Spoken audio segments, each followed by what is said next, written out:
ప్రభువా. నీవు పలికితే నాకు మేలయ్యా, నీవు పలికితే నాకు మేలయ్యా. నీ దర్శనమే నాకు చాలయ్యా, నీ దర్శనమే నాకు చాలయ్యా. నాతో మాట్లాడు ప్రభువా, నీవే మాట్లాడుమయ్యా. నాతో మాట్లాడు ప్రభువా, నీవే మాట్లాడుమయ్యా. నీ వాక్యమే నన్ను నడిపించేది, నా వేదనలో ఆదరణిచ్చేది. నీ వాక్యమే నన్ను నడిపించేది, నా వేదనలో ఆదరణిచ్చేది. నీవు పలికితే నాకు మేలయ్యా, నీవు పలికితే నాకు మేలయ్యా. నీ దర్శనమే నాకు చాలయ్యా, నీ దర్శనమే నాకు చాలయ్యా. నాతో మాట్లాడు ప్రభువా, నీవే మాట్లాడుమయ్యా. నాతో మాట్లాడు ప్రభువా, నీవే మాట్లాడుమయ్యా. నీ వాక్యమే నెమ్మది కలిగించేది, నా వేదనలో ఆదరణిచ్చేది. నీ వాక్యమే నెమ్మది కలిగించేది, నా వేదనలో ఆదరణిచ్చేది. నీవు పలికితే నాకు మేలయ్యా, నీవు పలికితే నాకు మేలయ్యా. నీ దర్శనమే నాకు చాలయ్యా, నీ దర్శనమే నాకు చాలయ్యా. నాతో మాట్లాడు ప్రభువా, నీవే మాట్లాడుమయ్యా. నాతో మాట్లాడు ప్రభువా, నీవే మాట్లాడుమయ్యా. నీవే మాట్లాడుమయ్యా, నీవే మాట్లాడుమయ్యా. కృప కలుగునుగాక, కృప కలుగునుగాక, కృప కలుగునుగాక, కృప కలుగునుగాక. నీ కృపలోనే మమ్ము నడిపించావు, నీ కృపలోనే మమ్ము బ్రతికించావు. నీ కృపలోనే మమ్ము నడిపించావు, నీ కృపలోనే మమ్ము బ్రతికించావు. కృప కలుగునుగాక, కృప కలుగునుగాక, కృప కలుగునుగాక, కృప కలుగునుగాక. పర్వతాలు తొలగిపోయిన, మెట్టలన్నీ దద్దరిల్లిన, నీ కృప నన్ను విడువనంటిదే. పర్వతాలు తొలగిపోయిన, మెట్టలన్నీ దద్దరిల్లిన, నీ కృప నన్ను విడువనంటిదే. నీ కృపలోనే మమ్ము కాచావయ్యా, నీ కృపలోనే మమ్ము కాచావయ్యా. నీ కృపలోనే మమ్ము కాచావయ్యా, నీ కృపలోనే మమ్ము కాచావయ్యా. కృప కలుగునుగాక, కృప కలుగునుగాక, కృప కలుగునుగాక, కృప కలుగునుగాక. దావీదుకు చూపిన శాశ్వత కృపను మా పైన చూపుము యేసయ్యా. దావీదుకు చూపిన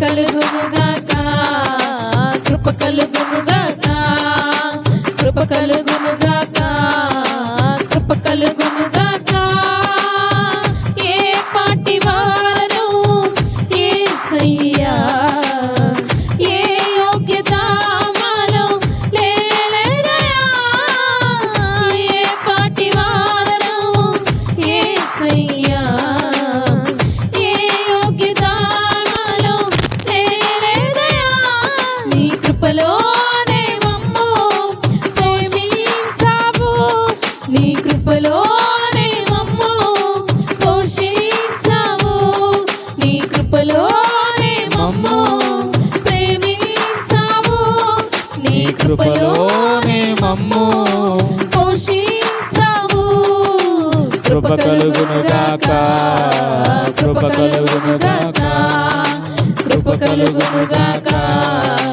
కృప కలుగునుగాక కృప కలుగునుగా చెప్తాం బిగ్గరగా కృప కలుగునుగాక కృప కలుగునుగాక కృప కలుగునుగాక నీ కృపలోనే మమ్ము బ్రతికించావు నీ కృపలోనే మమ్ము నడిపించావు నీ కృపలోనే మమ్ము బ్రతికించావు నీ కృపలోనే మమ్ము నడిపించావు కృప కలుగునుగాక కృప కలుగునుగాక కృప కలుగునుగాక కృప కలుగునుగాక కృప కలుగునుగాక కృప కలుగునుగాక కృప కలుగునుగాక కృప కలుగునుగాక కృప కలుగునుగాక కృప కలుగునుగాక కృప కలుగునుగాక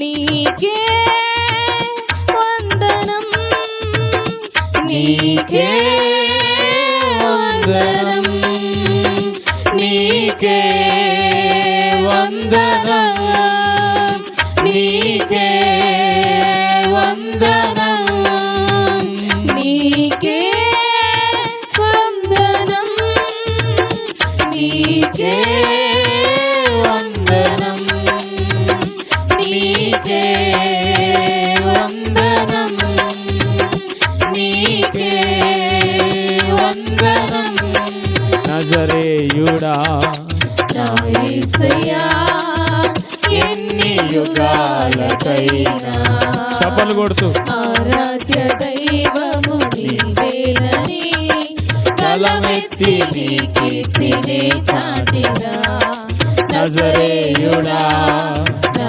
యేసయ్యా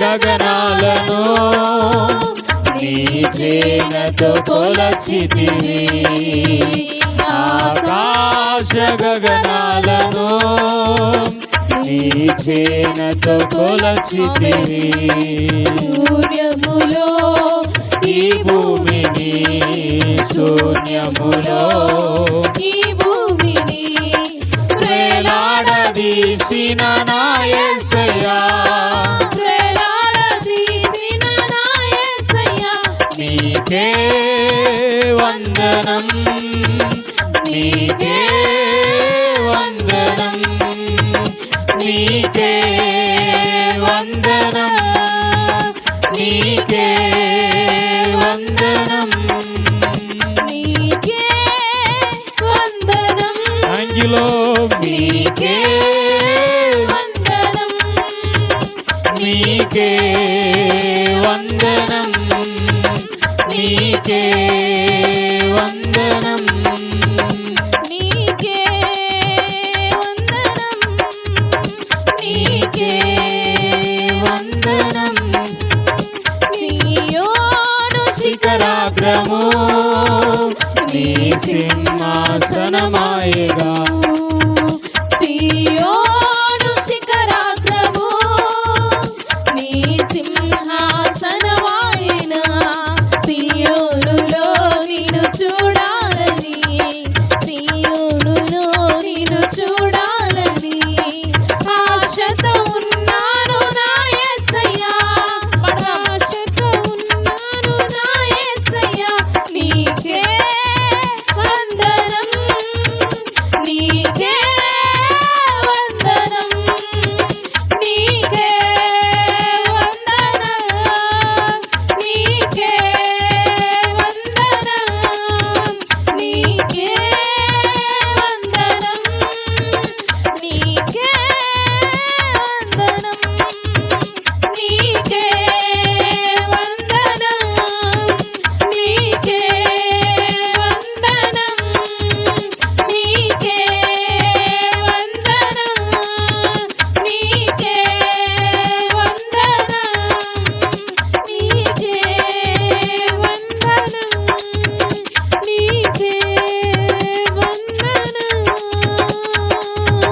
దైవము నీవేనని కళమెత్తి నీ కీర్తినే చాటిదా నజరేయుడా నా యేసయ్యా ఎన్ని యుగాలకైనా ఆరాధ్య దైవము నీవేనని గళమెత్తి నీ కీర్తినే చాటెదా నజరేయుడా నా యేసయ్యా. ప్రార్థనలోకి వెళ్దాం.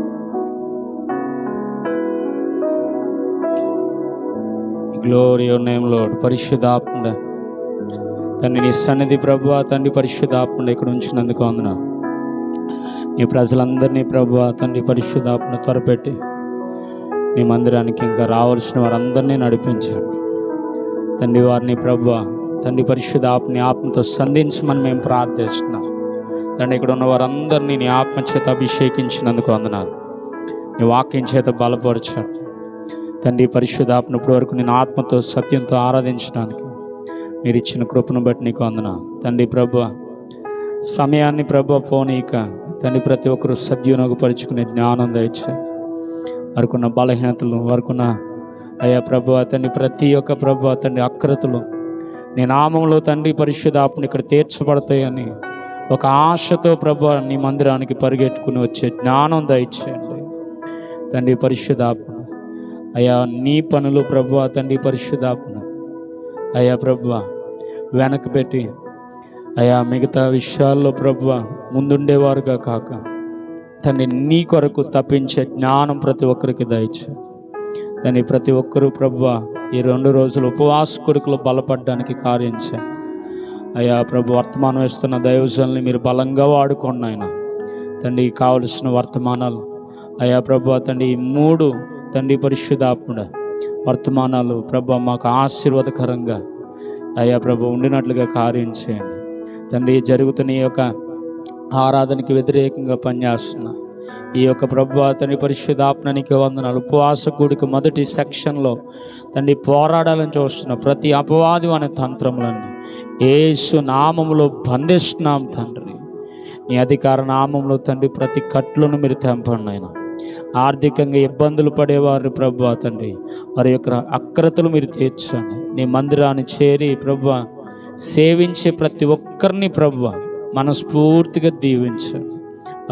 అద్భుతంగా ఆశ్చర్యమైన కార్యాలు చూసినట్లుగా మీరు కార్యం చేయండి తండ్రి. పరిశుద్ధాత్మడానికి వందనాలు. ఇప్పటి వరకు పాటల్లో అయ్యా ఆరాధనలో మీరు తోడై ఉన్నందుకు వందనాలు తండ్రి. నీ బిడ్డలు ప్రియ బిడ్డలు అందరినీ మీరు తీసుకొచ్చినందుకు వందనాలు తండ్రి. ఇక్కడ వర్తమానం అందించడానికి నీ దైవజనులు కూడా మా మధ్యకి తీసుకొచ్చినందుకు వందనాలు తండ్రి. నీ దైవజనులు వాక్యం ఎత్తుచుండగా అందరికీ ప్రభువా అర్థమయ్యే రీతిలో ఈ వాక్యాన్ని రేమగా మార్చి పరిశుద్ధాత్మను అందరితో మీరు మాట్లాడమని యేసు పరిశుద్ధ నామములో ఈ ఆరాధన మీకు ఆరోపిస్తున్నాం తండ్రి.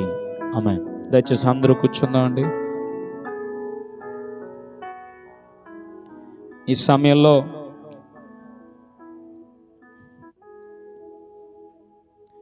మనకి వర్తమానం అందించడానికి దైవజనులు మా బామ్మర్ది అని సోమవారంలో పరిచర్య జరిగించడానికి దేవుడు కృప చూపించారు. అయితే వాళ్ళ అమ్మగారికి చాలా బలహీనమైందండి. పోయిన నెలంతా చాలా భయంకరంగా శోధనలో ఉన్నాం కుటుంబం అంతా. కానీ దేవుడు అద్భుతంగా మీ ప్రార్థనలు మరి వారి సంఘ ప్రార్థనలు విని దేవుడు అద్భుతంగా వారి అమ్మగారిని ఆపరేషన్ జరిగే వరకు ఎత్తిపట్టుకున్నాడు. దేవునికి స్తోత్రం కలుగునుగా. సో ఆ విషయంలో దేవుడు చాలా సహాయం చేశారు. ఇప్పుడు తన విషయంలో కూడా మరి యవనస్తుడైన మంచి వివాహం కావాలని ప్రార్థన చేయండి. మంచి చెల్లి కావాలి మాకు. సో మంచి కుటుంబంగా తను కూడా కట్టబడాలని నా ఆశ. ఆ విషయంలో మీరు కూడా ప్రార్థన పూర్వకంగా కనిపెట్టి ఆయనకి మీరు సహకరించాలని ప్రార్థనలో మరొకసారి మిమ్మల్ని విన్నయించుకుంటున్నాను. ఈ యొక్క సమయంలో తను మంచిగా వాడబడడానికి దేవుడు అవకాశాలు చాలా ఇస్తున్నాడు. సో మొన్న చిన్న సంఖ్యలపూడి కూడా వచ్చి వాక్యం అందించాలి, కానీ వారి అమ్మగారి విషయంలో మరి కూడా ఉండడం వల్ల రాలేకపోయారు. ఇప్పుడు ఈ సమయంలో మళ్ళీ నేను సిరిపురం వాక్యం అందించాలి, ఖచ్చితంగా నువ్వు ఉండాలని చెప్తే తను మనకి డేట్ ఇచ్చాడు పెద్దయ్య గారు. మరి సో పెద్దయ్య గారు డేట్ ఇచ్చారు కనుక ఆ డేట్ని మనం అనుగుణంగా మార్చుకోవడానికి దేవుడు కృప చూపించాడు. హల్లెలూయా. సో అంటే పెద్దయ్య గారు అంటే నాకన్నా బలంగా వాడబడాలని దేవునికి స్తోత్రం చెప్పండి. సో అలా దేవుడు వాడుకును గాక. ఆమెనేం చెప్తారా? రైట్. సో ఈ సమయాన్ని వ్యర్థం చేయకుండా తనకు అప్పగిద్దాం. మనం అందరం చప్పట్లు కొట్టి దేవుని మయం కలిగినట్లుగా మరి ఈ సమయాన్ని దైవజనులకు అప్పగిద్దాం.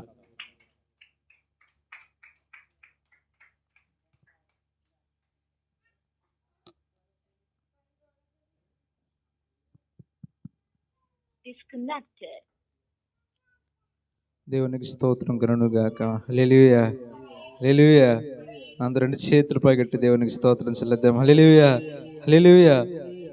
మరి ఈ యొక్క రోజున ఈ యొక్క మధ్యాహ్న కాల సమయంలో మరి యొక్క మొదటి రోజు ఉపవాస ప్రార్థనలో మరి మీతో ఇలా కలుసుకోవడానికి మరి దేవుడిచ్చిన కృపను బట్టి, మరి దేవుడిచ్చిన యొక్క సమయాన్ని బట్టి, మరి దేవుడిచ్చిన యొక్క ధన్యతను బట్టి మరి దేవునికి మొట్టమొదటిగా మరి నా హృదయపూర్వక వందనాలు తెలియజేస్తున్నాను. అలాగే మరి స్థానిక దైవ సేవకులు మరి బావగారు, మరి దైవ సేవకులు శాంసన్ బావగారిని బట్టి, మరి శాంతిని బట్టి మరి నా హృదయపూర్వక వందనాలు తెలియజేస్తున్నాను. కూడి వచ్చిన మీ అందరూ కూడా మరి పేరు పేరు నా హృదయపూర్వక వందనాలు తెలియజేస్తున్నాను. దేవునికి స్తోత్రం కలుగునుగాక.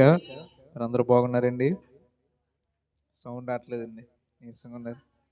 మరి మనం ఈరోజు ఇటువంటి విధముగా మరి ఎలాగున్నప్పుడు కూడా మరి దేవుని సన్నిధిలో ఇలా సజీవంగా ఉన్నామంటే మరి ఆయన కృప మన కుటుంబాల మీద ఉంది. దేవునికి స్తోత్రం కలుగునుగాక. మరి బావగారు చెప్పినట్లు మరి మా తల్లి గారికి గత 4 నెలల రోజులుగా మరి ఆరోగ్యం బాగోలేదు. మరి నేను చిన్న శంకరపూడిలో కూడా మరి వాక్యం అందించాలి. మరి హాస్పిటల్లో తిరగడం వల్ల మరి అక్కడ కూడా నేను రాలేకపోయాను. మరి ఈ రోజున మరి మొన్నే డిశ్చార్జ్ అయ్యారు హాస్పిటల్ నుంచి. మరి ఈ రోజు మరి బావగారు చెప్పినప్పుడు మరి దేవుని యొక్క సన్నిధిలో మరి కుటుంబ పరిస్థితులు ఎలా ఉన్నప్పుడు కూడా మరి దేవుడిని ఆరాధించమని ఇప్పుడు కూడా మానేయకూడదు మరి అనే ఉద్దేశంతో మరి ఈ రోజు అయినప్పుడు కూడా మరి దేవుని వాక్యం అందించాలని మరి మీ మధ్య రావడానికి మరి దేవుడు ఎంతగానో కృప చూపించున్నాడు. దేవునికి స్తోత్రం కలుగునుగాక. మరి వాక్యం వినడానికి సిద్ధంగా ఉన్నవారు అందరూ రెండు చేతులు పైకి దేవునికి స్తోత్రం చెల్లిద్దాం. హల్లెలూయా, హల్లెలూయా. మరి మొదటి రోజున ఇలాగా మరి ఆయన స్తుతించుకోవడానికి మరి దేవుడు ఎంతగానో కృపను అనుగ్రహించారు. మరి ఎంతోమంది ఈ రోజున ఈ యొక్క రోజును ఈ యొక్క సమయాన్ని మరి చూడలేని వారు ఉన్నారు. కానీ మనమైతే దేవుని సన్నిధిలో ఆరాధిస్తున్నామంటే ఇది ఎవరి కృప మాత్రమే? దేవుని కృప మాత్రమే. దేవునికి స్తోత్రం కలుగును గాక. మరి వాక్య భావనకి వెళ్ళే ముందు సమయం ఇచ్చిపోతుంది కాబట్టి చిన్న ప్రార్థన చేసుకుని మనం అందరం కూడా వాక్య భావనకి వెళ్దాము. మహాపరిశుద్ధుల మహిమోన్నతుల యేసయ్య నీకు స్తుతులు స్తోత్రము తండ్రి, నీకు వందనాలు ప్రభువా. తండ్రి యొక్క మధ్యాహ్న కాల సమయంలో ప్రభువా ఈ యొక్క ఉపవాస ప్రార్థనలో తండ్రి మొదటి దినమున తండ్రి మొదటి సెషన్లో ప్రభువా ఇలా నేను స్తుతించుకోవడానికి, నీ నామను గణపరుచుకోవడానికి నువ్వు మాకు ఇచ్చిన ప్రభువా ఈ కృపను బట్టి, నువ్వు మాకు ఇచ్చిన తండ్రి యొక్క సమయాన్ని బట్టి, నువ్వు మాకు ఇచ్చిన యొక్క ధన్యతను బట్టి యేసయ్య నీకే స్తుతులు స్తోత్రములు తండ్రి. ఇంతవరకు ప్రభువా ఈ యొక్క ప్రార్థనలో, పాటల్లో, ప్రార్థనలో, ఆరాధనలో తండ్రి మీరు నడిపించిన విధానాన్ని బట్టి నీకు వందనాలు ప్రభువా. ఇప్పుడు వాక్యం ఇచ్చుండగా ప్రభువా నీ బిడ్డలకు కావలసిన తండ్రి ఆత్మీయమైన వర్తమానంతో ప్రభువా మాట్లాడేది నేను కాదు, కానీ నీ యొక్క పరిశుద్ధాత్మ శక్తి ద్వారా ప్రభువా నీ యొక్క సంఘానికి కావలసిన వాక్యము ద్వారా ప్రభువా మీరు మాట్లాడండి ప్రభువా. నీ యొక్క అభిషేకం ద్వారా మీరు మాట్లాడండి తండ్రి. ఎక్కడైతే ఇద్దరు ముగ్గురు కూడి ఉంటారో వారి మధ్య ఉంటారని సెలవిచ్చో ప్రభువా. ఇద్దరు ముగ్గురుగా కూడి ప్రభు యొక్క మధ్యాహ్న కాల సమయంలో నిన్ను స్తుతిస్తుండగా ప్రభువా నీ యొక్క పరిశుద్ధాత్మ శక్తి చాటున ప్రభువా మీరు మాతో మాట్లాడి కృప చూపించి సహాయం దయచేయమని నజరేయుడైన యేసుక్రీస్తు నామములో అడిగి వేడుకుంటున్నాము తండ్రి. ఆమేన్. అందరం కలిసి ఆమేన్ చెబుదాము. ఆమేన్. మరి వాక్య బానుకున్నట్లయితే యెషయా గ్రంథము, అందరూ కూడా పరిశుద్ధ గ్రంథం నుండి యెషయా గ్రంథము 27వ అధ్యాయము, పరిశుద్ధ గ్రంథం అందరూ కూడా మరి యెషయా గ్రంథము ప్రతి ఒక్కరు కూడా యెషయా గ్రంథము 27వ అధ్యాయము 2వ వచనం మనం చదివినప్పుడు, ఆ దినమున మనోహరమగు ఒక ద్రాక్షావనం ఉండెను, దాన్ని గూర్చి పాడుడి, యెహోవాను నేను దానిని కాపు చేయుచున్నాను, ప్రతి నిమిషమున నేను దానిని నీరు కట్టుచున్నాను, ఎవడును దాని మీదకి రాకుండానట్లు దివారాత్రములు దానిని కాపాడుచున్నాను. చాలండి. దేవునికి స్తోత్రం కండి గాక. అంత రెండు చేతులు పగట్టి దేవునికి స్తోత్రం చెల్లిద్దాం. హల్లెలూయా. ఈ యొక్క యెషయా గ్రంథము 27వ అధ్యాయము 2వ వచనం భాగం మనం చదివినప్పుడు ఇక్కడ దేని గురించి చెప్పబడుతుంది? ఇక్కడ 2వ వచనంలో, ఆ దినమున మనోహరము ఒక ద్రాక్ష వనముండును, దాన్ని గూర్చి పాడుడి, యెహోవాను నేను దానిని కాపు చేయుచున్నాను. దేవునికి స్తోత్రం కండి గాక. ఇక్కడ దేని గురించి చెప్పబడింది? ఇక్కడ ఒక ద్రాక్ష వనము గురించి ఎవరు చెప్తున్నారు? ఇక్కడ యెషయాతో ఇక్కడ దేవుడు మాట్లాడుతున్నాడు. దేని గురించి అండి? ఒక ద్రాక్ష వనము గురించి, ఒక ద్రాక్ష తోట గురించి ఇక్కడ ఎవరు మాట్లాడుతున్నారు? ఇక్కడ యెషయాతో ఇక్కడ దేవుడు మాట్లాడుతున్నాడు. దాని గురించి మాట్లాడుతూ ఆయన ఏమన్నాడు? ఇక్కడ నేను దానిని కాపు చేస్తున్నాను, నేను దానికి నీరు కట్టుచున్నాను, ఎవడనూ దాని మీద రాకుండా దివారాత్రములు కూడా నేను దానిని కాపాడుతున్నాను అంటున్నాడు. దేవునికి స్తోత్రం గాక. ఇక్కడ దేని గురించి చెప్పబడుతుంది? ఇక్కడ ఒక ద్రాక్ష వనము గురించి, ఒక ద్రాక్ష తోట గురించి యెషయాతో దేవుడు మాట్లాడుతున్నాడు. అసలు మనలో మనకు ఒక ప్రశ్న, అసలు దేవుడు ఇక్కడ ద్రాక్ష వనము గురించి ఎందుకు మాట్లాడాలి? ద్రాక్ష తోట గురించి ఇక్కడ దేవుడు ఎందుకు మాట్లాడాలి? ద్రాక్ష తోట ఎవరికి నిదర్శనము? ద్రాక్ష తోట దేనికి నిదర్శనము? ద్రాక్ష తోట పరిశుద్ధ గ్రంథం ప్రకారము దేనికి నిదర్శనము అనే అంశాన్ని మనం ముందుకు పరిశీలించినట్లయితే ఇక్కడ మొట్టమొదటిగా ఇక్కడ ద్రాక్ష తోట గురించి దేవుడు ఎందుకు మాట్లాడుతున్నాడు? ఇది ఎవరికి నిదర్శనము? దేని గురించి మాట్లాడుతున్నాడు? మనుషుల గురించి మాట్లాడుతున్నారా? సంఘాల గురించి మాట్లాడుతున్నారా? లేదంటే స్వార్థ గురించి మాట్లాడుతున్నాడు? అసలు ద్రాక్ష తోట అంటే దేవుడు దేని గురించి ఎవరికి మాట్లాడుతున్నాడు అనేది ఈ యొక్క మధ్యాహ్న కాల సమయంలో మనము తెలుసుకుందాము.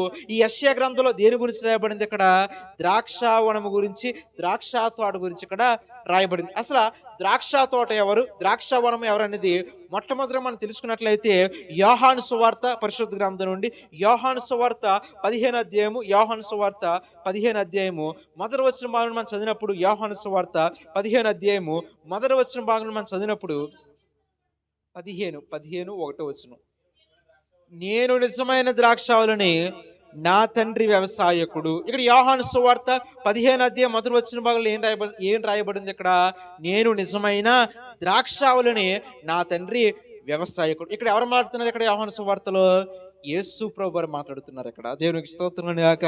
ఎవరు మాట్లాడుతున్నారు? ఇక్కడ యేసు ప్రభువారు. యేసు ప్రభువారు స్వయంగా ఆయన తన నోటితో ఏమని మాట్లాడుతున్నారు? నేను నిజమైన ద్రాక్షావళిని, నా తండ్రి ఎటువంటి వాడంటే ఆయన వ్యవసాయకుడు. అంటే ఇప్పుడు యెషయా గ్రంథం దేని గురించి రాయబడింది? ఇక్కడ 27వ అధ్యాయం మొత్తం కూడా మొదటి వచనం ఇక్కడ ద్రాక్ష వనం గురించి మనం అక్కడ చదువుకున్నాం. ద్రాక్ష తోట గురించి మనం అక్కడ చదువుకున్నాం. ద్రాక్ష తోట గురించి చదువుకున్నప్పుడు అది ఎవరి గురించి రాయబడిందని మనం తెలుసుకున్నప్పుడు యోహాను సువార్తలో ఇక్కడ ద్రాక్ష తోట నేనని ఎవరంటున్నారు? ఇక్కడ యేసు ప్రభువారు అంటున్నారు. దేవునికి స్తోత్రం గాక. అసలు యేసు ప్రభువారు ఎవరు? అసలు యేసు ప్రభువారు ఎవరు మీకు తెలిసింది చెప్పండి. యేసు ప్రభువారు ఎవరు? ఆయన దేవుని యొక్క కుమారుడు. ఆయన ఈ లోకానికి ఎందుకు వచ్చాడు? ఆయన మన పాపాల నిమిత్తమైన ఈ లోకానికి వచ్చాడు. ఆయన నేను నిజమైన దేవుణ్ణి, నేను మానవుల్ని ప్రేమించే దేవుణ్ణి అని తెలియచెప్పడానికి ఆయన శరీరధారిగా ఎవరు ఈ లోకానికి వచ్చారు? ఇక్కడ యేసు ప్రభువారు వచ్చారు. అంటే యేసు ప్రభువారు ఏమంటున్నారు? ఇక్కడ యోహాను సువార్తలో నేను నిజమైన ద్రాక్షావళిని అంటున్నారు. కానీ యెషయా గ్రంథంలో ఏమంటున్నాడు? ఇక్కడ ద్రాక్షావళిని, ఆ మనోహరమగు ఒక ద్రాక్షావనముండును, దాన్ని నేను కాపు చేస్తా అన్నాడు. అంటే ఇప్పుడు యెషయా గ్రంథం ప్రకారం ద్రాక్ష తోట ఎవరెక్కడ? యేసు ప్రభువారు. దేవునికి స్తోత్రం గాక. ద్రాక్ష తోట ఎవరెక్కడ? యేసు ప్రభువారు. మరి యేసు ప్రభువారు ఎవరెక్కడ? ఆయన దేవుని యొక్క కుమారుడు. ఆయన ఎవరి కోసం మరణించారు? ఇక్కడ మన కోసం మరణించారు. ఆయన ఎవరి కోసం చనిపోయారు? ఇక్కడ మన కోసం చనిపోయారు. అంటే మనకి కొద్దిగా మనకు అంతంత మాత్రం తెలుసు. కానీ మరి కొత్త నిబంధన కాలం ప్రకారము అపోస్తలుడైన పౌలు ప్రకారము మరి యేసు ప్రభువారు ఎవరు? ఎఫెసీయులకు రాసిన పత్రిక 1వ అధ్యాయము, ఎఫెసీయులకు రాసిన పత్రిక 1వ అధ్యాయము, ఎఫెసీయులకు రాసిన పత్రిక 1వ అధ్యాయము 23వ వచనం 22వ వచనం మనం చదివినప్పుడు ఎఫెసీయులకు రాసిన పత్రిక, మరియు సమస్తమును ఆయన పాదముల క్రింద ఉంచి సమస్తము పైన ఆయనకు సంఘమునకు శిరస్సుగా నియమించెను, ఆ సంఘము ఆయన శరీరము. చాలండి. దేవునికి స్తోత్రం గాక. ఇక్కడ సంఘము గురించి ఎవరు మాట్లాడుతున్నారు? ఇక్కడ అపోస్తలుడైన పౌలు గారు ఎఫెసీ రాసిన పత్రిక ఆయన రాస్తూ సంఘమునకు శరీరం ఎవరంటే ఇక్కడ యేసు ప్రభువారు అంట. దేవునికి స్తోత్రం గాక. సంఘమునకు శిరస్సు ఎవరంటే ఇక్కడ యేసు ప్రభువారు. అంటే ఇప్పుడు మన యెషయా గ్రంథం ప్రకారం, యెషయా గ్రంథం 27 అధ్యాయము దేని గురించి చెప్పబడింది? ఇక్కడ ద్రాక్షావనం గురించి చెప్పబడింది. ఆ ద్రాక్షావనం ఎవరనేది యోహాను సువార్త 15 అధ్యాయం మనం చదివినప్పుడు ఆ ద్రాక్షావనం ఎవరెక్కడ? యేసు ప్రభువారు. ఆ యేసు ప్రభువారు ద్రాక్షావనం అయితే, యేసు ప్రభువారు ద్రాక్షావనం కింద చూపెడితే, అసలు ద్రాక్షావనము యేసు ప్రభువారు అయితే మరి యేసు ప్రభువారు సంఘానికి ఏ విధంగా ఉన్నారంటే, ఆయన సంఘానికి ఎలాగున్నాడంటే, ఆయన సంఘానికి శరీరముగా ఉన్నాడంట. దేవునికి స్తోత్రం గాక. అంటే ద్రాక్షావనము యేసు ప్రభువారు అయితే, యేసు ప్రభువారు సంఘంలో ఎలాగున్నాడంటే, ఆయన సంఘములో ఒక శరీరముగా ఉన్నాడంట. దేవునికి స్తోత్రం గాక. అంటే ఇప్పుడు ద్రాక్షావనం దేని గురించి చెప్పబడుతుంది? ఇక్కడ దేవుని సంఘం గురించి ఇక్కడ చెప్పబడుతుంది. మీకు అందరూ అర్థమైందా?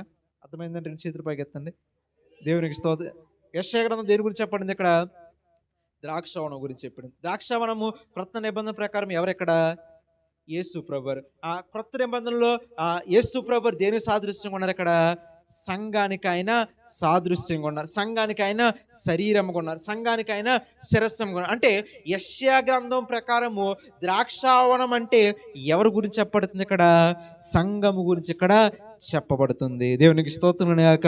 దేని గురించి చెప్పబడుతుంది? ఇక్కడ ద్రాక్షావనం అంటే సంఘము గురించి చెప్పబడుతుంది. దేవునికి స్తోత్రం. అంటే యెషయా గ్రంథం 27 అధ్యాయము మనం చదివిన 2-3 వచనాలు కూడా దేని గురించి చెప్పబడుతుంది? ఇక్కడ సంఘం గురించి ఇక్కడ రాయబడింది. ద్రాక్షావనం అంటే యేసు ప్రభువారికి సాదృశ్యము. యేసు ప్రభువారు దేనికి సాదృశ్యం? ఇక్కడ ఆయన సంఘానికి సాదృశ్యము. ద్రాక్షావనము యేసు ప్రభువారు అంటే యేసు ప్రభువారు సంఘానికైనా శరీరము, సంఘానికైనా శిరస్సు, సంఘానికైనా సాదృశ్యము, సంఘానికైనా పరిశుద్ధత కల్పించేవాడు. ఈరోజు సంఘాలు కట్టబడ్డాయంటే ఎవరి శరీరం ద్వారా కట్టబడ్డాయి? ఇక్కడ యేసు ప్రభు శరీరం ద్వారా కట్టబడ్డాయి. సంఘాలు కట్టబడ్డాయంటే ఎవరి రక్తం చేత కట్టబడ్డాయి? ఇక్కడ యేసు ప్రభు రక్తం చేత కట్టబడ్డాయి. సంఘాలు కట్టబడ్డాయంటే క్రొత్త నిబంధన కాలం అంతా కూడా, నేడు దినములు అంతా కూడా సంఘాలు కట్టబడ్డాయంటే ఇక్కడ ఎవరి వల్ల కట్టబడ్డాయంటే యేసు ప్రభు వారి వల్ల ఇక్కడ సంఘాలు కట్టబడ్డాయి. దేవునికి స్తోత్రం గాక. అంటే ఇప్పుడు ద్రాక్షావనం అంటే దేని సాదృశ్యం? ఇక్కడ మొట్టమొదటిగా యేసు ప్రభువారు సాదృశ్యము. యేసు ప్రభువారు నేను ద్రాక్షావల్లిని అన్నారు. యేసు ప్రభువారు క్రొత్త నిబంధన ప్రకారము ఆయన దేనికి సాదృశ్యం? ఇక్కడ సంఘానికి ఆయన సాదృశ్యం. అంటే మొట్టమొదటిగా సంఘము అనేది పాత నిబంధన కాలం ప్రకారము సంఘాన్ని దేనితో పోల్చారు? ఇక్కడ ద్రాక్షావనముతో, ద్రాక్ష తోటతో అయినా పోల్చి ఉన్నాడు. దేవునికి స్తోత్రం గాక. దేనితో పోల్చినాడు సంఘాన్ని? ఆయన ద్రాక్ష తోటతో అయిన సంఘాన్ని ఆయన పోల్చి ఉన్నాడు. ద్రాక్ష తోటతో ఆయన పోల్చినప్పుడు ఆయన ఏమన్నాడు? ఇక్కడ ఇదిగో నేను దానిని కాపు చేర్చున్నాను. యెషయా గ్రంథం మనం చదివిన 27 అధ్యాయం మరలా మనం చూసినట్లయితే యెషయా గ్రంథం 27 అధ్యాయము, యెషయా గ్రంథం 27 అధ్యాయము 2-3 వచనం మరలా మనం చూసినట్లయితే అక్కడ ఏం రాయబడింది? ఇక్కడ 3వ వచనము, యెహోవాను నేను దానిని కాపు చేర్చున్నాను, ప్రతి నిమిషమున నేను దాన్ని నీరు కట్టుచున్నాను, ఎవడును దాని మీద రాకున్నట్లు దివారాత్రులు నేను దానిని కాపాడుచున్నాను. దేవునికి స్తోత్రం గాక. అంటే సంఘం అంటే ఏంటి? ఇక్కడ ద్రాక్షావనముతో ఇక్కడ సమానము. అంటే ఆ ద్రాక్షావనమును ఎవరు కాపుదల చేస్తారంటే ఇక్కడ తండ్రి అనే దేవుడు ఇక్కడ దానిని కాపుదల చేస్తున్నాడు. ఉదాహరణకి ఇప్పుడు ఎవరైనా వ్యవసాయం వేస్తే వ్యవసాయదారుడు తన విత్తనం వేసిన తర్వాత, నీరు కట్టిన తర్వాత, పంట చేతికి వచ్చిన తర్వాత వ్యవసాయదారు పంటని ఇష్టం వచ్చినా వదిలేస్తాడు, దాన్ని కాపు చేస్తాడా? చెప్పలేదు. ఏం చేస్తాడు? ఆయన కాపు కాస్తాడు. ఒక పంట చేతికి వచ్చే సమయానికి, ఆ ఫలాలు చేతికి వచ్చే సమయానికి, ధనము చేతికి వచ్చే సమయానికి వ్యవసాయదారుడు ఏమనుకుంటాడు? ఇప్పుడు పంట చేతికి వచ్చే సమయాన్ని కాబట్టి దాని మీద పశువులు రాకుండా, దాని మీద పురుగులు రాకుండా, దాని మీద చీడ పురుగులు రాకుండా, ఎవరు మనుషులు కన్నా దాని మీద పడకుండా వ్యవసాయదారుడు దివారాత్రం దాన్ని ఏం చేస్తాడు? తాను వేసుకున్న పంటని, తాను వేసుకున్న వ్యవసాయాన్ని ఆయన ఏం చేస్తాడు? ఇక్కడ దివారాత్రములు కూడా ఆయన కాపుదల చేస్తాడు. దేవునికి స్తోత్రం గాక. ఎవరు కాపుదల చేస్తాడు? ఇక్కడ తన సొంతంగా విత్తనం వేసిన దినం నుండి, నీరు కట్టిన దినం నుండి తన యొక్క పంట చేతికొచ్చే దినం వరకు కూడా వ్యవసాయదారుడు అనేవాడు ఆ పంట వ్యవసాయానికి వెళ్ళేంత వరకు, ఆ పంట తన పొలము దాటి బయటకు వెళ్ళేంత వరకు కూడా వ్యవసాయదారుడు ఏం చేస్తాడు? ఇక్కడ తన పంటని కాపుదల చేస్తూ ఉంటాడు. రాత్రి కాపుదల చేస్తాడు, పగలు కాపుదల చేస్తాడు, మధ్యాహ్నం కాపుదల చేస్తాడు, సాయంకాలం మంది కాపుదల చేస్తాడు. తాను తినకపోయినప్పుడు కూడా తన పంట ఎలాగుండాలనుకుంటాడు? నా చేతికొచ్చే సమయానికి, పంట చేతికొచ్చే సమయానికి ఏ చీడ పురుగులు తినకుండా ఉన్నట్లయితే నేను దాన్ని ఏం చేయాలి? దాన్ని కాపుదల చేయాలనుకుంటాడు. దేవునికి స్తోత్రం గాక. ఇప్పుడు సంఘం అంటే ఎవరితో సమానం? ఇక్కడ క్రీస్తు యొక్క శరీరముతో సమానము. ఈ సంఘము కూడా దేవుడు, ఒక వ్యవసాయదారుడు తన పంటని ఎలాగైతే కాపుదల చేస్తాడో సంఘాన్ని కూడా ఆయన కాపుదల చేయాలంటే మనం ఎవరితో అంటి పెట్టుకుండాలి? ఇక్కడ దేవునితో మనము అంటి పెట్టుకుని వారు ఉండాలి. ఇక్కడ దేవునికి స్తోత్రం అయ్యాక ఎవరితో అంటి పెట్టుకున్నాడు? మనము దేవునితో అంటి పెట్టుకోవాలి. అంటే మనం దేవుని సన్నిధికి వస్తాము. ఎందుకు వస్తాము?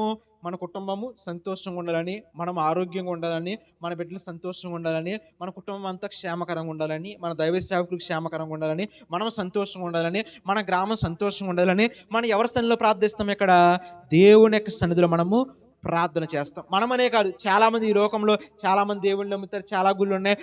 వారి యొక్క దేవుళ్ళు ఎందుకు నమ్ముతారని, దేని గురించి నమ్ముతారు? వారికి మనశ్శాంతి కావాలని, వారి కుటుంబానికి శాంతి కావాలని, వారి కుటుంబాలు దీవించబడాలని, వారి కుటుంబాలు ఫలింపు పొందాలని, వారి కుటుంబాలు అన్ని విధాలుగా బాగుండాలని ఈ లోకంలో అందరూ కూడా ఎవరిని కొలుస్తారు? ఇక్కడ దేవుణ్ణి మొక్కుతారు. దేవునికి స్తోత్రం అయ్యాక మరి మన కుటుంబాన్ని కూడా ఆయన కాపుదల చేయాలంటే మనం ఎవరితో అంటి పెట్టుకున్నది? ఇక్కడ దేవునితో మనము అంటి పెట్టుకుని వారు ఉండాలి. ఇక్కడ దేవునికి స్తోత్రం అయ్యాక యోహాను సువార్త 15వ అధ్యాయం, యోహాను సువార్త 15వ అధ్యాయం 3వ వచనం భాగం మనం చదివినప్పుడు, ఎవరైనా చదివి వినిపించినట్లయితే యోహాను సువార్త 15వ అధ్యాయం 3వ వచనం భాగం మనం చదివినప్పుడు 15:3 యోహాను సువార్త 5వ వచనం మనం చదివినప్పుడు 5వ వచనం నుండి,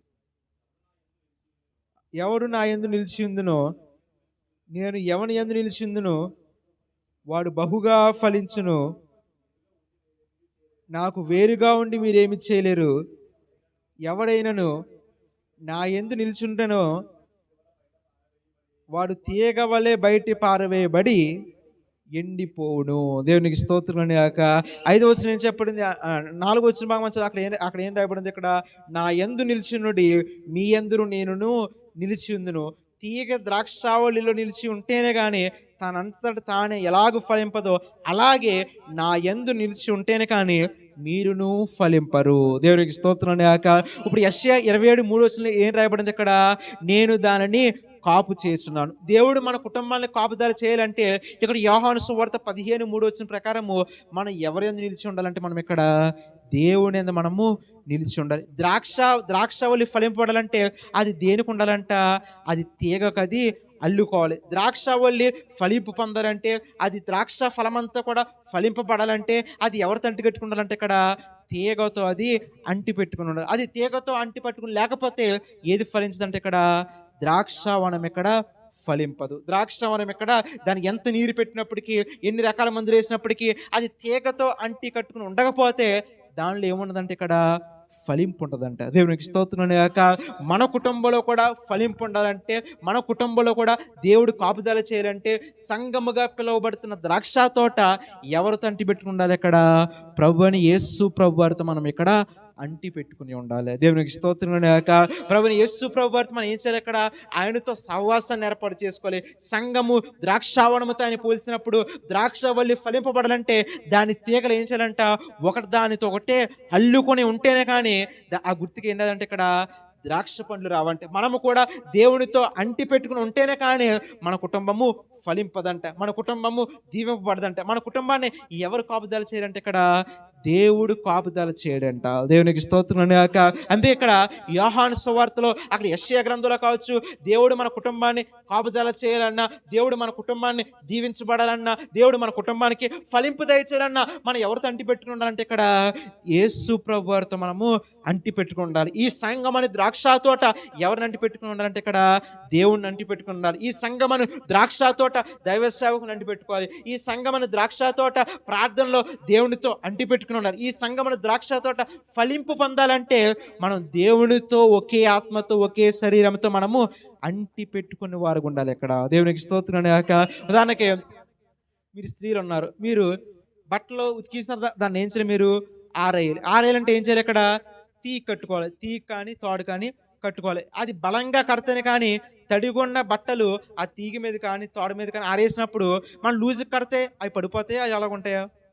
పడిపోతాయి. మనం ఎప్పుడైతే బలంగా కట్టామో అప్పుడు ఏం చేస్తాయి? ఇక్కడ నీరుతో మనము తడి బట్టలు దాని మీద ఆరేసినప్పుడు కూడా ఎంత బరువున్నప్పుడు అవి కింద పడవు. అవి కింద పడిపోయినంటే మనం ఎలా కట్టాము? ఇక్కడ లూజ్గా కట్టినప్పుడు తడిగున్న బట్టల బరువుకి ఏమైపోద్ది? ఇక్కడ తీగి తెగిపోద్ది. అదే గట్టి కట్టినట్లయితే మనం ఎన్ని బట్టల తడితో వేసినప్పుడు కూడా అది ఏమవుతుంది, ఇక్కడ తెగిపోదు. దేవునికి స్తోత్రం గాక.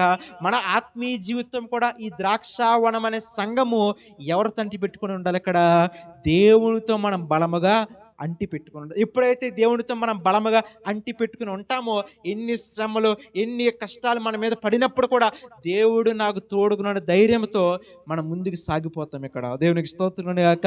కానీ నేడు సంఘాలు ఎవరితో అంటి పెట్టుకోలేకపోతున్నాయి, ఇక్కడ దేవునితో దైవ సేవకులతో వారు వ్యక్తిగత సహవాసాన్ని వారు ఏర్పాటు చేయలేకపోతున్నారు. మనం ఉదాహరణకి పాత నిబంధన గ్రంథంలో మనము సౌల్ని మరి జ్ఞాపకం చేసుకున్నప్పుడు, సౌలు అనే వ్యక్తికి ఒకనొకప్పుడు ఏమీ లేని ఒక వ్యక్తి, సాధారణమైన మనలా ఉండే ఒక వ్యక్తి. కానీ ఆ సౌల్ని దేవుడు ఏం చేశాడు, పిలుచుకున్నాడు, అభిషేకించాడు, ఇశ్రాయేలు ప్రజలందరూ కూడా రాజుగా చేశాడు. కొన్ని రోజులు సౌలు ధనము పేరు ప్రఖ్యాత అన్నీ పెరిగిపోయిన తర్వాత ఎవరిని విడిచిపెట్టేశాడు, ఇక్కడ దేవుణ్ణి ఆయన అంటే ధనము పెరగకముందు ఎవరు తండ్రి పెట్టుకున్నాడు, ఆయన దేవుని తండ్రి పెట్టుకున్నాడు. ఆయన సైన్యం లేకపోతే ఎవరిని అంటి పెట్టుకున్నాడు, ఇక్కడ దేవుణ్ణి అంటి పెట్టుకున్నాడు. అతనికి పేరు లేకపోతే ఎవరిని అంటి పెట్టుకున్నాడు, ఇక్కడ దేవుణ్ణి అంటి పెట్టు. కానీ ఎప్పుడైతే ధనము పెరిగిందో, సైన్యం పెరిగిందో, పేరు పెరిగిందో, ఆయనలో గర్వం ఏర్పడి ఆయన ఎవరి నుండి దూరం అయిపోయాడు, ఇక్కడ దేవుడి నుండి దూరం అయిపోయాడు. కాబట్టి ఆయన కుటుంబం అంతా కూడా దీవించబడకుండా ఏమైపోయింది, ఇక్కడ శాపగ్రస్తులుగా మారబడ్డారు. ఇక్కడ దేవునికి స్తోత్రం గాక. ఈ యొక్క మధ్యాహ్న కాల సమయంలో ఈ సంగమను ద్రాక్ష తోట కూడా మనం ఫలింపబడాలంటే మనం ఎవరితో అంటి పెట్టుకుండాలి, ఇక్కడ దేవునితో మనము అంటి పెట్టుకుని వారు ఉండాలి. ఇక్కడ దావీదు కుటుంబము తరతరాలుగా దీవించబడిందంటే దావీదు ఎవరినంటి పెట్టుకున్నాడు, ఆయన దేవుడిని అంటి పెట్టుకున్నాడు. దావీదు సంతానం అంతా కూడా ఎవరిని అంటి పెట్టుకున్నారు, ఆయన దేవునితో ఉన్నారు. దావీదు కుటుంబం అంతా కూడా దేవునితో సహవాసాన్ని ఏర్పాటు చేసుకున్నారు. కాబట్టి సౌలుకి రావాల్సిన దీవెన అంతా కూడా ఎవరు కొనుక్కున్నారు, ఇక్కడ దావీదుకు దేవుడు ఇచ్చేశాడు. ఇక్కడ ఎందుకు దావీదు దేవుడు ఇచ్చేశాడంటే దావీదు సహవాసము ఎవరితో అంటి పెట్టుకున్నాడు, ఆయన దేవునితో అంటి పెట్టుకున్నాడు. ఈ యొక్క మధ్యాహ్న కాల సమయంలో ఈ సంగమను ద్రాక్ష తోట మీరు ఫలింపబడాలన్నా, మీ కుటుంబానికి దేవుడు కాపుదల చేయాలన్నా, ఈ సంగమను ద్రాక్ష తోట ఎవరితో అంటి పెట్టుకున్నాం, మనం ఇక్కడ దేవునితో మనము అంటి పెట్టుకున్న వారు ఉండాలి. ఇక్కడ దేవునికి స్తోత్రం గాక. దేవునికి దూరం అయిపోయే వారు ఉండకూడదు. దేవుని ప్రార్థన మనం దూరం అయిపోయే వారు ఉండకూడదు. ఇక్కడ దేవుని సహవాసానికి, దేవుని మందిరానికి, దైవ సేవకులకు మనం ఎప్పుడైతే దూరం అయిపోయే వారు ఉన్నామో, మన ఆశీర్వాదానికి మనమే దూరం పెట్టినట్లు, మన దీవెన మనమే దూరమైనట్లు. మనము దేవునితో సహవాసాన్ని ఏర్పాటు చేసుకోకుండా లోక సంబంధంగా సహవాసాన్ని ఏర్పాటు చేసుకున్నట్లయితే మన కుటుంబానికి దేవుని కాపుదల ఎక్కడ నిలబడదు. దేవునికి స్తోత్రం గాక. మన కుటుంబానికి దేవుని కాపుదల చేత నింపబడాలన్నా, మన కుటుంబము దేవుని మహిమ చేత నింపబడాలన్నా, మన కుటుంబము దేవుని యొక్క అభిషేకం చేత నింపబడాలన్నా మనం ఎవరితో అంటి పెట్టుకుండాలి, అక్కడ ద్రాక్ష తీగలు ఒకదానితో ఒకటి అంటి పెట్టుకుని ఉంటేనే కానీ అది ఎలాగైతే ఫలించదో, అది ఎలాగైతే అభివృద్ధి పొందదో, ఆ పంట ఎలాగైతే ఫలించదో, మనము కూడా దేవునితో అంటి పెట్టుకుని లేకపోతే మనం ఏం చేయలేము, ఇక్కడ అటువంటి ఫలింపును మనము కూడా పొందుకోలేము. దేవునికి స్తోత్రం గాక. తర్వాత మోషేని మనం జ్ఞాపకం చేసుకున్నప్పుడు, మోషే 40 రోజులు ఎక్కడున్నాడు, ఆయన కొండ మీద ఆయన ప్రార్థన చేస్తున్నాడు. 40 రాత్రులు పగల్లో కూడా మోషే ఎవరి సన్నిధిలో ప్రార్థన చేశాడంటే, ఆయన దేవుని సన్నిధిలో ప్రార్థన చేశాడు. అంటే ఆయన ఎవరితో సహవాసం ఏర్పాటు చేసుకున్నాడు, ఇక్కడ దేవునితో సహవాసం. 40 రాత్రులు పగల కనీసము నీళ్ళైనా త్రాగకుండా మోషే ఎవరితో సహవాసం ఏర్పాటు చేశాడంటే, ఆయన దేవునితో ఆయన వ్యక్తిగత సహవాసం ఏర్పాటు చేసుకున్నాడు. దేవుడితో ఆయన అంటి పెట్టుకుని ఉన్నాడు. దేవుడితో ఆయన 40 రాత్రులు పగలు నీరు కానీ, తినడానికి ఆహారం కానీ, చుట్టుపక్కల ప్రజలు కానీ ఎవ్వరూ లేకపోయినప్పుడు కూడా మోషే 40 దినాములు ఎవరి సన్నిధులు అంటి పెట్టుకున్నాడు అంటే, ఆయన దేవుని యొక్క సన్నిధులు అయినా అంటు పెట్టుకున్నాడు. దేవునితో ఆయన సహవాసాన్ని ఏర్పాటు చేసుకున్నాడు. దేవునితో ఆయన ముఖాముఖి సహవాసాన్ని ఏర్పాటు చేసుకున్నాడు. ఆయన దేవుని యొక్క స్వరాన్ని ఆయన వినగలిగాడు. దేవుని యొక్క వాక్కును ఆయన వినగలిగాడు. అంతేకాకుండా దేవుని యొక్క మహిమ ఎవరి శరీరం మీద ఉందంటే, ఇక్కడ మోషే శరీరం మీద. అంటే మోషే కొండ మీద దిగి వస్తున్నప్పుడు ఎవరి యొక్క మహిమ ఎవరి శరీరం మీద ఉంటుంది, ఇక్కడ దేవుని యొక్క మహిమ మోషే శరీరం మీద ఉండడం గల కారణం ఏంటంటే, ఆయన ఎవరితో అంటి పెట్టుకున్నాడు, ఆయన దేవునితో ఆయన అంటి పెట్టుకుని ఉన్నాడు. దేవునికి స్తోత్రం గాక. ఈ యొక్క మధ్యాహ్న కాల సమయంలో మనము కూడా దేవునితో అంటి పెట్టుకున్న వారిగా లేకపోయినట్లయితే, ఈ యొక్క మధ్యాహ్న కాల సమయంలో మనం దేవుని సన్నిధికి వచ్చినప్పటికీ ఏదో పేరుకు మాత్రం వచ్చినట్లయితే, పేరుకు మాత్రం దేవుని సన్నిధిలో కూర్చున్నట్లయితే, పేరుకు మాత్రమే దేవుని యొక్క మందిరానికి వచ్చినట్లయితే, పేరుకు మాత్రమే దేవుని వాక్యాన్ని విన్నట్లయితే, పేరుకు మాత్రమే ప్రార్థన చేస్తున్నట్లయితే, పేరుకు మాత్రమే దేవుని యొక్క మందిరానికి వచ్చినట్లయితే మనం ఎవరితో అంటి పెట్టుకున్నట్లయితే ఇక్కడ దేవునితో మన యొక్క సహవాసము అంటి పెట్టుకొని లేనట్లు. దేవునికి స్తోత్రం గాక. మన కుటుంబం పట్ల అందుకే యెషయా గ్రంథంలో ఏం రాయబడింది? నేను దానిని కాపు చేస్తున్నాను. ఆయన మనల్ని కాపు చేయాలంటే మనం దివారాత్రములు మోషే వలె మనము ప్రార్థన చేసిన వారు ఉండాలి. దానియేలు వలె మనము 3 దినాలు ప్రార్థన చేసిన వారు ఉండాలి. దావీదు వలె మనము 7 దినాలు ప్రార్థన చేసిన వారు. అంటే మన సహవాసము బలముగా ఉండాలంటే మనం మనుషులతో సహవాసం ఏర్పాటు చేసుకోకూడదు, మనుషులతో స్నేహబంధం ఏర్పాటు చేసుకోకూడదు, మనుషులతో మన ప్రేమను పంచుకోకూడదు. మనల్ని ప్రేమించిన మన దేవుని యందే మాత్రమే మనము సహవాసాన్ని ఏర్పాటు చేసుకున్న వారికి ఉండాలి. ఇక్కడ దేవునికి స్తోత్రం గాక. మనల్ని ప్రేమించి మన రక్షించిన ఈ సంగమన ద్రాక్ష తోటను ఆయన ప్రేమించాడు. ఈ సంగమన ద్రాక్ష తోట ఎండిపోవడం ఆయనకు ఇష్టం లేదు. ఈ సంగమన ద్రాక్ష తోట పురుగులు పట్టి చనిపోవడం ఆయనకు ఇష్టం లేదు. ఈ సంగమన ద్రాక్ష తోట నుండి ప్రతి తీగ కూడా ఫలింపబడాలని చూస్తాడు. కానీ ఈ సంగమన ద్రాక్ష తోట దేవునికి దూరంగా ఉండడం ఆయనకు ఇష్టం లేదు. మనము ఫలింపు పొందాలంటే మనము ఎవరితో అంటి పెట్టుకున్నాలి? దేవుని ఉండాలి. ఇక్కడ దేవునికి స్తోత్రం గాక.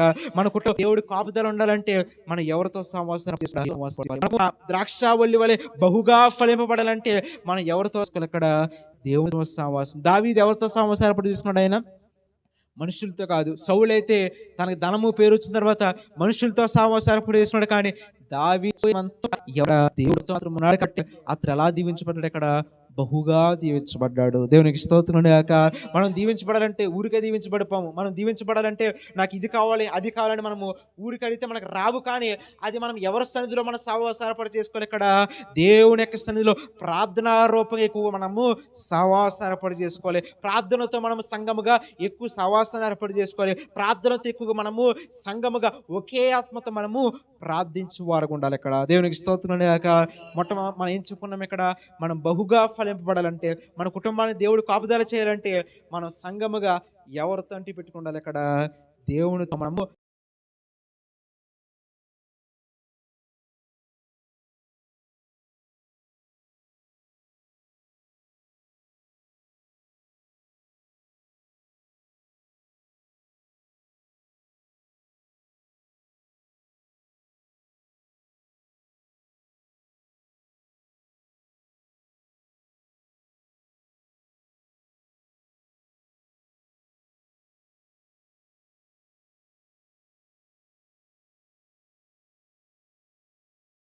ఒకే సహవాసం మీద సంఘం అంతా కూడా ఒకే మాట మీద ఒకే ప్రేమ చేత మనం అందరం కూడా ముందుకు. ఉదాహరణకి మీరు ద్రాక్ష గెల చూసారా?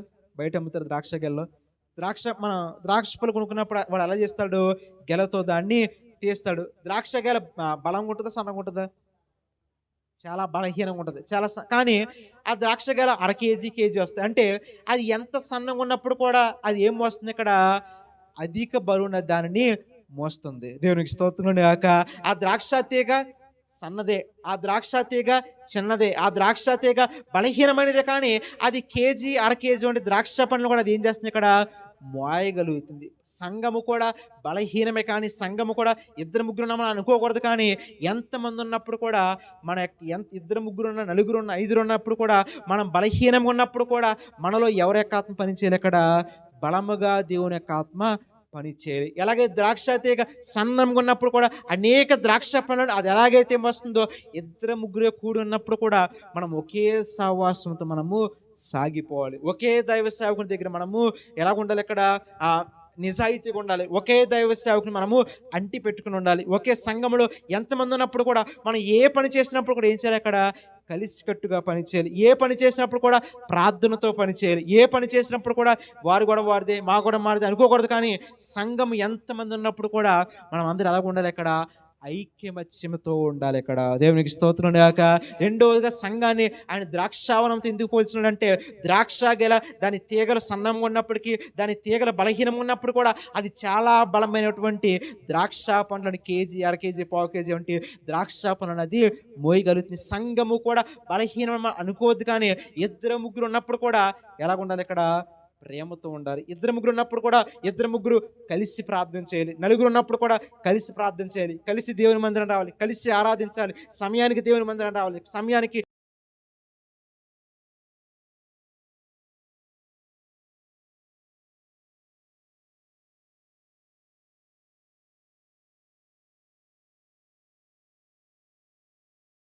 దేవుణ్ణి ఆరాధించాలి, సమయానికి ఎవరి సన్నిధిలో నిలబడాలి ఇక్కడ? దేవుని యొక్క సన్నిధిలో మనము నిలబడే వారు ఉండాలి ఇక్కడ. దేవునికి స్తోత్రం గాక. అది బలహీనమే, కానీ సంఘములో మనము బలహీనలు అనుకోవద్దు, కానీ మనం ఐక్యమత్యముతో ప్రార్థన చేసినప్పుడు ఏదైనా కానీ మనము జయించగలుగుతాము. దేవునికి స్తోత్రం గాక. ఐక్యమత్యముతో సంఘముగా ఐక్యమత్యముతో ప్రార్థించినప్పుడు, సంఘముగా ఐక్యమత్యముతో ఉపవాసంతో ప్రార్థించినప్పుడు, సంఘముగా ఐక్యమత్యముతో మనం కూడుకొని ప్రార్థించినప్పుడు, మన ప్రార్థన ఎన్ని సాతాను క్రియలు వచ్చినప్పుడు కూడా మనం బలముగా ప్రార్థించిన దేవుడు ఏం చేయాలి? ఖచ్చితంగా దాన్ని జయం ఇవ్వగల దేవుడు ఆయన. దేవునికి స్తోత్రం గాక. అంటే సంఘము ఫలింపబడాలంటే, సంఘము దీవింపబడాలంటే, సంఘము నూరంతలుగా ఫలింపబడాలంటే, రెండోదిగా ద్రాక్ష అనే సంఘము బలహీనంగా ఉన్నప్పుడు కూడా ప్రార్థనలో, సావాసములో, ప్రేమలు ఎలా ఉండాలి అక్కడ? బలముగా ఉండాలి ఇక్కడ. దేవునికి స్తోత్రం గాక. బలహీనమైపోకూడదు. మేము ఇద్దరం ఉన్నాము, మేము ముగ్గురం ఉన్నాము, మేము ఒక్కరం అనుకోకూడదు, కానీ ఇద్దరు ముగ్గురు ఉన్నప్పుడు కూడా మనం బలముగా మనము ప్రార్థించాలి. యేసు ప్రభువు ఏమన్నారు? 50 మంది ఉన్న చోట నేను ఉంటాను, ఆయన సెలవు ఇవ్వలేదు. 40 మంది ఉన్న చోట నేను ఉంటాను, ఆయన సెలవు ఇవ్వలేదు. 1000 మంది ఉన్న చోట నేను ఉంటాను, సెలవు ఇవ్వలేదు. కానీ నా నామమున ఎక్కడైతే ఇద్దరు ముగ్గురు కూడి ఉంటారో వారి మధ్య నేను ఉంటానని సెలవిచ్చాడు ఆయన. దేవునికి స్తోత్రం గాక. కాబట్టి ద్రాక్షావనం అనేది ఒక సంఘము. ఈ ద్రాక్ష తీగలు బలహీనమైనప్పుడు కూడా బలమైనటువంటి ద్రాక్ష పండ్లను అవి మోయగలిగితే, సంఘము కూడా బలహీనము, సంఘము చిన్నది, ఇద్దరమన్నా, ముగ్గురమన్నా, నలుగురమన్నా అటువంటి ఆలోచించకుండా సంఘము బలహీనమైనది, కానీ సంఘము ఐక్యమత్యంతో ప్రార్థించినప్పుడు దేవుడు ఆయన జయం ఇవ్వగలడు. సంఘము ఒకే ఆత్మతో ప్రార్థించినప్పుడు దేవుడు అభిషేకం చేత నింపగలుగుతాడు. సంఘము ఒకే ఆత్మతో, ఒకే శక్తితో ప్రార్థించినప్పుడు ఎటువంటి సమస్యలు ఉన్నప్పుడు కూడా ఎదిరించగలిగే శక్తిని దేవుడు మనకు అనుగ్రహించగలగాలంటే, సంఘము ఎంతమంది ఉన్నప్పుడు కూడా ద్రాక్ష తీగ వల్ల మనం ఒకరినొకరు మనము అంటి పెట్టుకున్న వారు ఉండాలి అక్కడ. దేవునికి స్తోత్రం గాక. ద్రాక్ష తీగ వల్ల మనము మన దేవునితో మనం అంటి పెట్టుకోవాలి. ద్రాక్ష తీగ వల్ల మన దైవ సేవకులు మనము అంటి పెట్టుకోవాలి. ద్రాక్ష తీగ వల్ల సంఘములో ఒకరినొకరు, ఒకరికి బలహీనం వస్తే వారి గురించి ప్రార్థించడము, ఒకరి బలహీనం వస్తే వారి గురించి ప్రార్థించడము, ఒకరి కుటుంబ సమస్యలు వస్తే వారి గురించి ఎవరు ప్రార్థించారు? ఇక్కడ సంఘం అంతా కూడా ఇక్కడ ప్రార్థన చేయగలగాలి. దేవునికి స్తోత్రం గాక. ఎలాగైతే ఒక తీగ ఒకదానితో ఒకరు అంటుకుని ఉంటుందో, ఒక తీగ ఒకదానితో ఒకరు ముడిపడి ఉంటుందో, సంఘము కూడా ఎవరు అనారోగ్యంతో ఉన్నా, ఎవరు బలహీనత ఉన్నా, ఎవరు అనారోగ్య సమస్యతో బాధపడుతున్నారో వారి కుటుంబం వారే చూసుకుంటారు అనుకోకుండా మన కుటుంబం, సంఘం అంటే ఒకే కుటుంబం, ఒకే రక్తం, ఒకే ప్రేమ, ఒకే ఆత్మని సంఘములో ఎవరు బాడినప్పుడు కూడా సంఘం అంతా కూడా ఏం చేయాలి? ఇక్కడ ఒకే ప్రేమతో మనము ప్రార్థన చేయగలిగిన వారు ఉండాలి ఇక్కడ. దేవునికి స్తోత్రం గాక. అప్పుడు సంఘం అనే ద్రాక్షవల్లి అలా చేసినప్పుడు మాత్రమే బహుగా ఫలింపును చూడగలుగుతాము. దేవునికి స్తోత్రం గాక. బహుగా దేవుని చూడగలుగుతాము, బహుగా మనము ఆశీర్వాదాన్ని కొని తెచ్చుకుంటాము. దేవునికి స్తోత్రం గాక. మొట్టమొదటిగా సంఘం అనే ద్రాక్ష తోట ఫలింపబడాలంటే మనం ఎవరితో సామోసారపడి చేసుకోవాలి? ఇక్కడ దేవుని, అందరూ చెప్పాలి, ఎవరితో సావాసం ఏర్పాటు చేసుకోవాలి?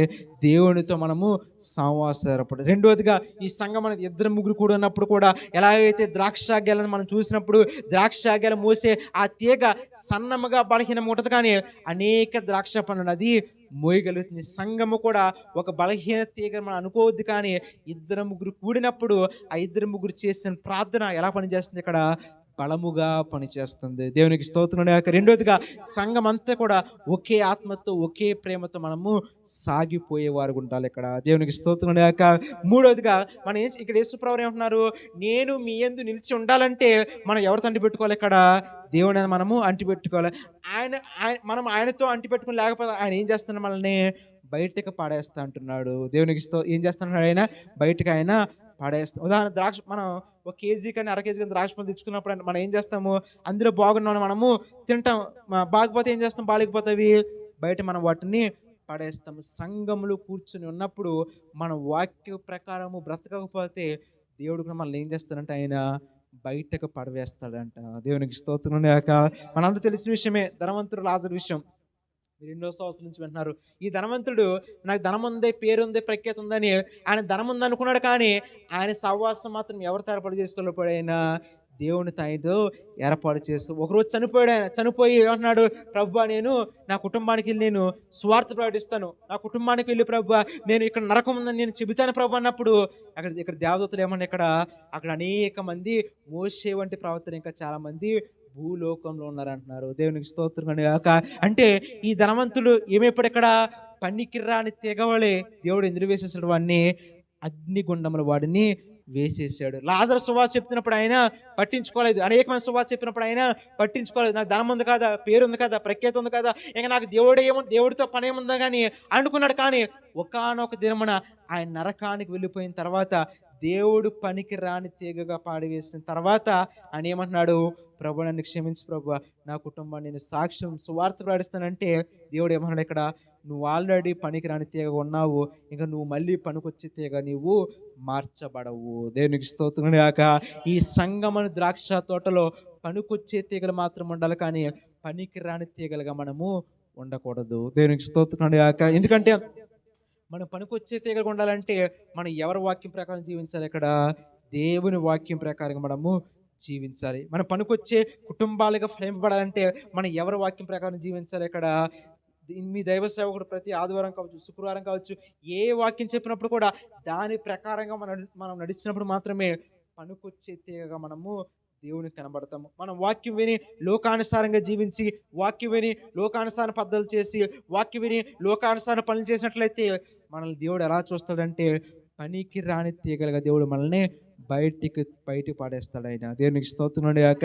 కాబట్టి ఈ సంగమన ద్రాక్ష తోటనైనా కాపుదల చేస్తున్నాడు. ఈ సంగమన ద్రాక్ష తోటకైనా వ్యవసాయకుడు కొన్నాడు. ఈ సంగమన ద్రాక్ష తోట యేసు ప్రభువు. ఈ సంగమన ద్రాక్ష తోట పనికి రాని తీగలు ఉండకూడదు, కానీ ఈ సంగమన